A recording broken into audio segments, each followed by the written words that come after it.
Everybody, welcome back. It's Egg and Baby in the morning. Many people have commented that the baby, she's not really pulling her weight conversationally in this in this partnership we've got going on. I'll have a conversation with her about that. It's like, I don't mean to. Yeah, okay, we'll take that. J9B7BXYK. On the other hand, have you ever considered shutting up? Right, baby? Yeah, she gave me a smile there. She's like, yeah, you tell him. But yeah, baby's here. Baby might be a little, like earlier today, she's been a little fussy. It's the dichotomy of baby. I had an amazing sleep last night. The baby slept from 10 until 8. Obviously, you sleep in a subset of that. It's not like I slept from... Oh, geez, Louise, man. It's not like I slept from, 9 until noon. I slept in the middle of that, but still, like, really good, right? But then the flip side is, in the morning, which is usually when I get a little bit of work done, because the baby takes a nap because she didn't sleep that well at night, she's been a little bit more fussy, and she's been a little bit more fussy because she actually got a good night's sleep last night, so she doesn't want to nap right now. You can't always get what you want, there's a trade-off to everything. So I mean, she's looking at me right now, and I would describe her look as I would say mildly fascinated. She doesn't look annoyed, but that can change on a moment's notice. like for real though. But this run thus far is amazing. You might think that those are kind of overly robust terms to be using. I don't really feel that way. I feel like we've got exactly what we need, We have a little margin of safety based on the fact that we have the Lover's card. And we can always use the Lover's card, like, in an emergency by itself, but we also do have Blank card sucked up in Void. So, like, we actually... Oh, God, I almost pressed the button right there, baby. That wouldn't have been a good idea. We can almost think of it, like we have Blank card right now. Minimum usefulness of Void is Blank card. And of course, like, it's not going to get any... Well, that's not true. I was going to say it's not going to get any worse than that, but it definitely could. You could go into a question mark room and accidentally suck up, like, something that you don't want to have, like Plan C, for example. I don't think those can show up in item rooms, but, it's just the sort of thing you want to be aware of, I suppose. And, really looking forward to maybe getting an arcade on the next floor. You can start to see how, you get an arcade, you can make good use of this Lover's card. Maybe you, get a HP and speed upgrade, and all of a sudden you're kind of off to the races. But for now, I think we got everything you need to succeed on a run like this, We have good future prospects and a really above-average ability to keep ourselves alive. You know what? I take. On that one, I take. It might not be the most popular move of all time, but that first HP, or that first speed upgrade is, like, worth almost as much as an HP upgrade. So we start here, then we do this, then we do this, then we do this. Yeah, baby, you know what's up. Then we do this, and then we go to Delaware, and then we go to the White House, and then we... Sorry. Moving on. So that Howard Dean reference, like, one of these days, it's not going to work anymore. But it's really, like, it only seems to get more popular the more distant in the rearview mirror it gets. It's from the 2004 primaries. Or the primaries for the 2004 U.S. presidential election. And given the way that U.S. presidential election cycles work, I'm pretty sure that means that, like, they started doing the primaries in, like, 1997 or something like that. It's funny, in my head, when I was coming up with how we were going to finish that joke, I had a very brief but conscious thought. What's the funniest year it could be? I started with a rough draft of 1998, and then I was like, you know what? 8 is not as funny of a... Oh, jeez. 8 is not as funny of a word as 7. There's something about the fact that 7 has, like, a little, half rhyme in it. Embrace the fact that we're probably going to lose our deal with the devil chance on this room, and then you won't be disappointed when it happens. I thought we put up an honest try, and, oh, would you look at that? Somehow we came out on the other side. Certainly an interesting opportunity to go back for that IV bag here. Will I do it? I don't know. Maybe I'll instead rely on just distracting you to the point that maybe we all forget that I was gonna do it at some point, and then before you know it, we've already moved on. So this is, we're taking a little risk here. This is human greed, without a doubt. Why not take the Spirit Heart and protect your deal with the Devil interests? Because I want to be able to go into the Curse Room without losing the Spirit Heart. Now, the more I think about it, the more I realize that I think this idea is kind of dumb, and I probably deserve to not get a deal with the Devil as a result of my hubris. But at the same time, I'm like, it does kind of work, but it doesn't work if we have to, you know, go down to 1 HP, leaving our deal with the Devil. So, I mean, let's just see how it goes. Let's just see how it goes. Really good chance to come out of this ahead. Just want to make sure we place this down appropriately, and this makes life a lot easier. Blue Larry Jr. is like, my man is so slow. So slow. Doesn't mean he couldn't hit us, but he do be a little slower. It's great news. Just relax. Settle it down. Enjoy yourself. Okay, there's 2 of you. This is getting out of hand, etc., etc. Now, you might say, NL, you took a Spirit Heart anyway. Be that as it may, baby. Be that as it may. Yeah, I mean, we definitely want... Like, let's not make the same mistake that we did with Judas's Shadow last time. Let's actually make sure that we get some advantage out of it here. Very nice damage upgrade. I think this is like an easy one of those, and, you know, it's really just because we don't need another speed upgrade.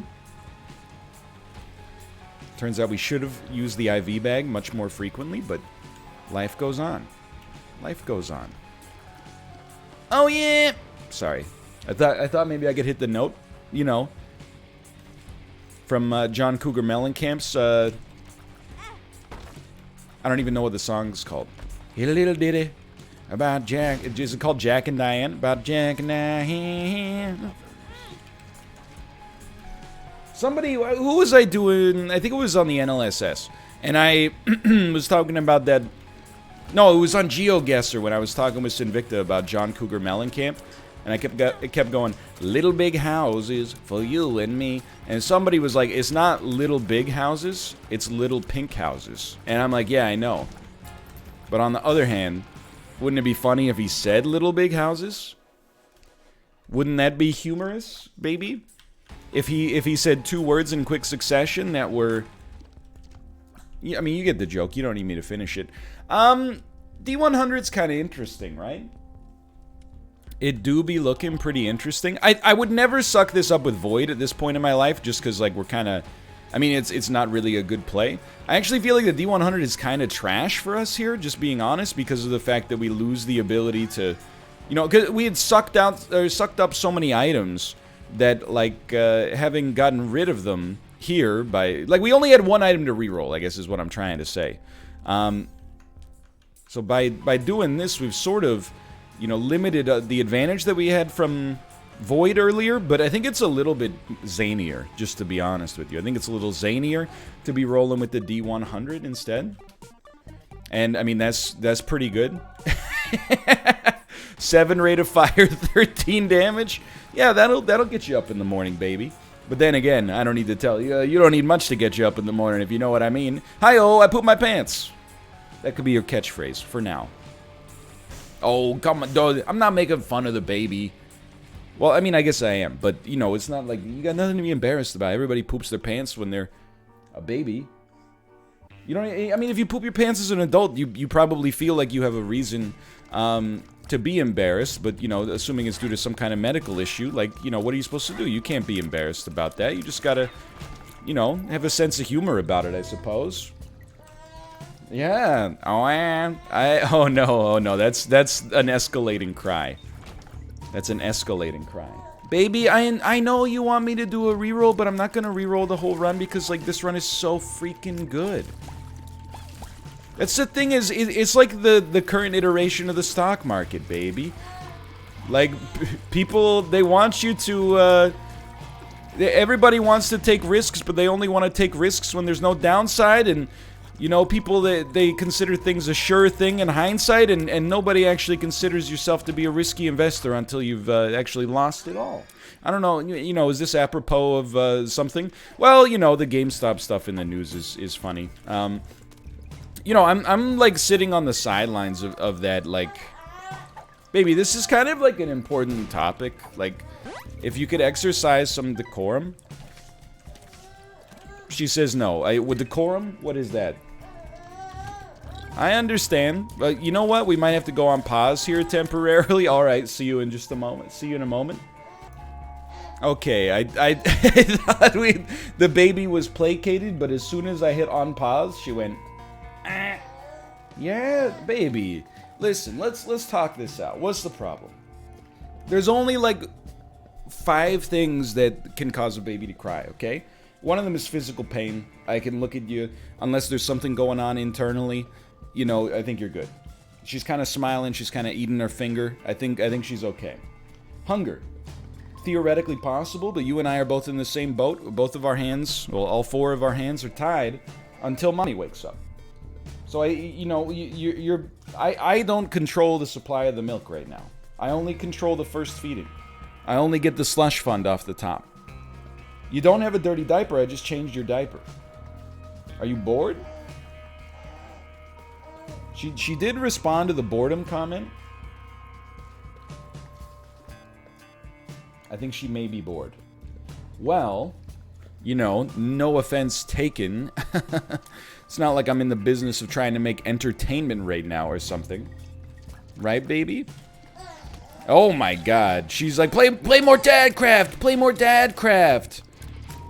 I want to play more Dadcraft, but the people, they sign on at 4 in the morning my time, and then they play for 7 hours, and then when it's time for me to go live, they're like, oh, sorry, I gotta pivot. They leave me with all the mega projects that they, look, you know, I understand they're doing what's right for them, but that's an explanation of why there's been a little bit less Dadcraft lately, but we're gonna get back to it. Okay, I'm gonna pause again. This is and it's not, I mean, it's a little frustrating, but it's also just normal, like, baby stuff. Baby is pretty okay, like, all morning. And then as soon as you hit the record button, she's like, I hate it! I hate it! Anyway, we'll see you in just a moment here. And we're back. Baby situation sorted. We got a happy baby. Eating, I have to imagine, some milk. I don't know what goes on in that room up there. Anyway, yeah, I haven't talked too much about, and you know, you're gonna laugh. Like there's like some there's some irony. You know, in the last like 3 months, which admittedly is not a long time, but as I've gotten into investing, occasionally I've talked about, you know, investing, and people have been like, please stop talking about investing. It makes me cringe. It's out of touch. Nobody's interested in it. You're a boomer, blah, blah, blah. Now that all this GameStop stuff is popping off, I'm actively trying not to talk about it. Like, I'm just completely ignoring it. And like 1 out of 10 comments in chat every single day this week has been like, yo, GameStop! And I'm like, I can't talk about it. Anyway, like, I don't really have, I mean, I guess I have strong opinions on it, but they're not like what you would expect. Like, sometimes people, you shouldn't take investment advice from a video game streamer to begin with. Let's just start by saying that. But the other thing that I would say is that, you know, as long as you recognize that the company of GameStop, you know, is completely divorced from its stock price, and as a result, you recognize that it's not an investment so much as you're kind of, you know, either participating in an act of rebellion against institutional short sellers, or alternatively, you see it as kind of like a Monday to Friday open casino that you can gamble in when real casinos are closed due to, you know, lockdown and stuff like that.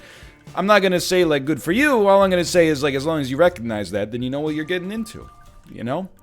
I'm more interested in being like a 95-year-old man and poring over the balance sheet of a company and being like, oh, these guys have like a lot of free cash flow, but this stock is only valued at like, you know, 0.7 price to book, and nobody wants to hear about that. So anyway, Meme it up, lads, as far as I'm concerned. Just as long as you recognize the risk, okay? But apart from that, what's been going on? Look, I can't even pivot off of that stuff yet, because, like, it's just so funny that, like, you know, I don't want to say, I mean, the GameStop stuff is a bubble, but I don't want to say the whole stock market's in a bubble right now, because what do I know? But, you know, I will say I started to get, a little, let's call it a little cautious, a little apprehensive, when people I have never heard talk about investing before were like, hey, just got a brokerage account to buy GameStop. I'm like, is this... I'm starting to think, you know, I was only like 10 or 11 when the .com bubble burst, but like I'm starting to think, like, wasn't this what it was like back then, where you could, like, a website would be, it would IPO, it would be like pets.com, and everybody was like, you're not gonna buy into pets.com? They're not making any more .coms, man. They got pets. That's a great one. Oh my god. What the heck is this? Soy milk technology. Well, this looks like a reroll to me, but it's not that bad. Let's be real on that. Maybe it's not a reroll. I don't know. Like 1 rate of fire, 2 damage is actually pretty strong. I don't know. We'll see. People are like, it just goes up. I don't even know what they do. I don't know what the stock does. I just know the sound it makes when it makes me another, you know, $500 or whatever. Anyway, so, you know, my thoughts on it are like, I don't have thoughts on it. Here's what my thought is, okay? Because a lot of the reason that people are going to invest in this is FOMO, you know, fear of missing out. Oh, I saw a post that said I should buy GameStop on, you know, Saturday. Obviously, the market's not open, but maybe that's when you saw the post. And I said, oh, wait one day, I'll drag my heels. And then I dragged my heels, and it went up 1,000,000% today. I'm so stupid. Look, the thing is, you know, with these quote-unquote investments that essentially have no... And I'm not being negative about it. I hope if you're invested in them, you make a ton of money, and I hope you screw over the hedge fund. Straight up. Send me a reroll here. You know, why wouldn't I root for the everyman, instead of like Joe Capital, who had 140% of the stock shorted, which I'm not even sure how that's allowed, but again, it's not really my area of expertise. Hold on. We can keep going here. But yeah, you know, just remember, you know, you only make money when you sell. You only lose money when you sell. You only make money when you sell as well. But if you're dealing with the FOMO, here's the way I've contextualized it, okay? FOMO is a bad reason to invest in something. There's nothing else there. You're always going to be kind of, you know, trying to... You're chasing, if that makes sense. And it might work out for you for a while, but eventually you're probably going to get burned. I can't say statistically for sure you're going to get burned, but you're probably going to get burned eventually. And if you're always YOLOing, if you're always gambling everything you got, it doesn't matter how many wins you get, because it only takes 1 loss to wipe you out. But the way I've dealt with FOMO in the past, and I've previously said, and I stand by this, you know, I don't really get FOMO. If anything, I get phobia, the fear of being included. I would rather, I would rather miss out. You can never lose on anything by missing out. Sure, you might miss out on some gains, but at the same time, you never lose anything, you know? That's like a central tenet of investing. If you don't buy a stock, no matter what it does, you haven't lost money. Regardless. The way I would think about it is, it's a gamble, you know? And if you really want to, you know, get FOMO, basically you're saying, like, you know, oh, if I could only have predicted the future, look at how rich I would be. Yeah, if you could predict the future, you wouldn't, you know, YOLO it on GameStop stock, you know? You would go to the lottery numbers or something like that, and, you know... I know you're saying, like, that's not the same. You're right, it's not, but...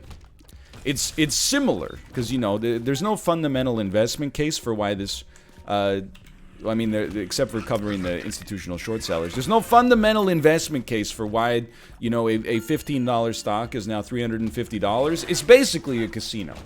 So if you're dealing with FOMO, I would not sweat it. Again, if you could predict the future, you could do a lot better for yourself than just going 10x on your money. But anyway, but again, more power to the people that are making money. At the end of the day, it's... You know, it's funny. But as soon as my mom starts texting me and going, have you heard of this company called GameStop? I'm like, I'm out. I'm selling. No offense to my mom, but you know, it's not in her circle of competence, let's say. Anyway, apart from that, it's been I mean, including that, it's been a fun week this week. Had some very classic streams. Host had some very classic streams. Like I mean classic not in the sense like, oh, they were such incredible quality, but classic in the sense that, like, you know, they felt like old school streams. And I'm really trying, and I think we're doing a better job. I'm really trying to strike a good balance between, you know, streams that are gaming focused, particularly indie gaming focused, and then streams that are maybe a little bit more out of my comfort zone, maybe even only semi-related to gaming, and a little bit more, dare I even suggest, a little bit more meme-rich, if that makes sense. And I think we're doing a good job of striking the balance. And people, now that there's a decent balance, I honestly feel like people have been, like, very understanding. Like, when I was doing, maybe people might consider it too many meme-rich streams. I can't believe we don't have Spun yet. Or maybe we got it ages ago. There was a lot of scuttlebutt, like, oh, you know, it's been 2 days since a Spelunky episode. I missed the old NL, blah, blah, blah.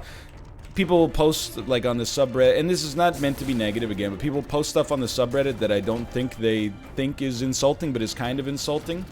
Hey, anybody know of any channels that are similar to what NL used to be like? Maybe not overtly insulting, but there's a certain subtext to it when you read it, of course. And then when I saw that got very few upvotes over the course of 24 hours, I was like, I love my community, thank you.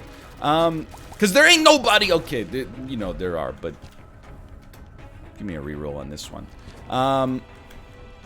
Why am I rerolling, by the way? I don't know, I'm looking for something that strikes my fancy, I suppose. But, yeah, there were a lot of comments that were like, I wish you'd play more indie games. And then this week, I've been playing more indie games. And honestly, the streams haven't been doing as well from, like, a viewer number perspective. But there's been, in my opinion, a lot of people that are actually being very nice about it. And they're like, hey, I recognize that he's not going to do this, you know, every single stream. And, like, the viewer numbers were not necessarily spectacular today. But it was awesome to get, like, kind of a classic stream. And I actually feel like the same way. You know, but the only thing I would say on top of that is I think you can't build your house on a mimetic foundation. It might hold through a couple of little baby content earthquakes, but it's not going to hold through the big one. You know, I think you need to have a diversified foundation. Okay, hold on. Is this what we're looking for? This might be what we're looking for. It is homing Tech X Ludovico shots, which I don't even understand. They don't appear to work, but that's fine. Dude, we're actually going to make it to boss rush? How is it possible we're going to make it to boss rush when the runtime has been 23 minutes so far? I don't know, man. That is small rock, dude. No, let's not say we did. So not every stream can be Sporkle, not every stream can be personality tests, but if we could even... You gotta recognize, and I apologize, this is everybody's least favorite episode, stock market talk followed by inside baseball, but you gotta recognize there were like years where I did no kind of content out of the box like that, right? So now we're working in a little bit. I think if you could do like one stream like that a week, keep things fresh, and then like, you know, 4 or 5 streams a week that are maybe a little bit more traditional, I think that would be that's like a good balance right there. By the way, this run is like, it's so unbelievably set in stone. I don't know what to say. You know what? I'm gonna risk it all. Why would I do this? Well, oh my god, you see the power of this shot? It looks so powerful. I don't want to be the guy who's like, yeah, I just reroll until I get Tech X, you know? So anyway, I hope we're coming to some kind of understanding of things, you know? I hope we're coming to some kind of, you know, a happy medium where there's lots of video game content and also maybe some content that's a little bit more out of the box. I think that's the way it's not the way it's gotta be. You could just keep doing the same thing forever until you're, you know, squashed like an ant. Which, you know, I've tried that. And it didn't go so badly, but I think there's something to be said for constantly experimenting, trying new things. That's what I'm trying to do here. But right now, like, what do I know? My business strategy essentially is just wait for Dan to make more chess videos and then do videos reacting to them. Like, people have commented, like, man, NL, your subscriber growth has actually been, like, really good. For the first time in, like, 3 years, your channel's growing like a weed. And I'm like, I know, it's awesome. And then if you look at the fundamental, like, analytics, like, pretty much everything has been doing a little bit better than usual. But, like, fully 50% of my recent successes on YouTube can be attributed to reacting to Dan's chess videos. So whenever I get the opportunity, we'll be doing more of that for sure. Anyway. Dude, I don't know. This is such a weird episode. Like, I don't know. I feel like I've been recording it for an hour and a half, but I've said nothing. But we're almost at the end of it. By the way, I will accept, in true YouTuber fashion, I will accept no constructive criticism about the memetic quality or the zaniness of this run. I actually feel like we memed it up. You know, we built ourselves a pretty decent scaffolding with Void. Then we risked it all for Judas's Shadow. And then we risked it all again with the D100. And then we've had like 7 1-runs with the D100, but we just keep re-rolling them. So I really think we've done our part in the zaniness fields today. We've collected enough zaniness strawberries to make a nice muesli. I guess that's not how muesli really works, but you know what I mean, in some ways. You know what's messed up? Okay, maybe it's not messed up. But I used to live, like when I lived way out in the countryside as a youngster, I used to live somewhat close, and by close I mean like a half-hour drive, because that's what it was like, you know, in the deep country. But I used to live somewhat close to a strawberry farm. And it wasn't just like a farm where they grew strawberries. It was like an industrial production, essentially, right? It wasn't just like Tim's Farm. It was like a subsidiary of Del Monte Corporate, you know, it was like that. What was interesting to me is they obviously had like paid employees whose job it was to pick the strawberries so that they could, you know, clean them and sell them. But then you could also, as like a tourist, you could pay them to pick strawberries. Like, you paid a little fee on the way in of like, I don't know, 10 bucks a person. And then you could go pick strawberries in the strawberry fields. And then you would take your strawberries up to like a counter and you would pay them for the strawberries that you picked, which makes sense because I get that they grew them and, you know, it nurtured them and etc., etc. But and don't get me wrong, it was kind of fun, and you'll never taste a fresher strawberry in your life. But doesn't it seem a little backwards that you were paying like $5 for the right to pick strawberries for free and then pay market value for them? It just seems like that's got to be like the. I mean, it's like being a streamer, right? Like when people subscribe to you, you're like, oh, come on, man, I do this for free. So I guess I get it, but I'm like, aren't you like feeling like the greatest mind in business when that happens? When you're like, it sounds like a Nathan for you bit, right? The plan is we'll buy a strawberry farm and then market it as a tourist destination, and people will pay us to pick the strawberries instead of us having to pay the workers. Anyway, for now, thanks for watching. Hope you guys have enjoyed the episode. If it was a shorter one today, but if you did, click the like button. Helps out a great deal. And of course, I am live Sunday to Friday, twitch.tv/Northernlion, 11 a.m. Pacific to 4 p.m. Pacific. I want to be on your second monitor. Come watch, come follow, and I'll see you next time. See ya!